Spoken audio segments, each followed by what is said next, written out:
Sa kalagitnaan ng gabi, bigla akong nagising. Hindi dahil sa tulog o galaw, kundi dahil may pumitik sa ibon ko. Sir Jupiter, malinaw na malinaw iyong naramdaman. Parang may daliri talaga na tumama sa ilong ko para gisingin ako. Agad naman akong natabilat at patabangon. Wala akong nakita. Tahimik ang buong kwarto pero ramdam ko na may kasama ako. Habang nakaupo ako sa kama, bigla na naman akong may narinig na boses. Parang boses na narinig ko dati.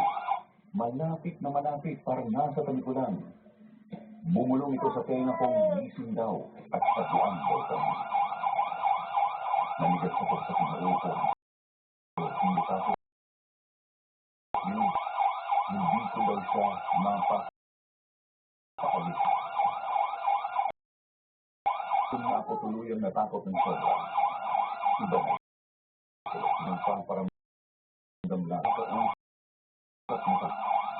pinagsidlaran ako. Hindi ko alam kung saan ako titingin o anong gagawin. Gusto kong tumak. Pero hindi ko kayang igalaw ang katawan ko. Napaigat na lang ako habang nakaupo sa kama. Paulit-ulit akong nagdasal kahit hirap akong magsalita. Hindi ko na alam kung maririnig pa ba ako o kung may tutulong pa ba sa akin. Maya-maya naramdaman ko na parang may dumaan sa likod ko. Hangin pero hindi normal. Lalong bumilis ang tibok ng puso ko. Hindi ko na kinaya, tumakbo ako palabas ng kwarto at doon lang ako umupo sa may sala. Doon ako naghintay ng umaga habang gising at nanginginig. Sa mga oras na yon, malinaw na sa akin na hindi ako ligtas sa bahay na yon. Kahit anong dasal ko, kahit anong pilit kong maging matatag, parang mas lalo lang lumalakas ang nagpaparamdam. At doon ko naisip sa Jupiter na baka hindi na talaga para sa akin ang lugar na yon.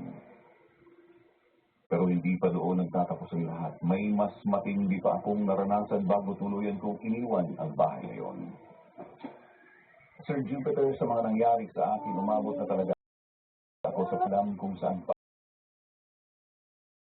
Ako, lagot na ako at pakiramdam ko wala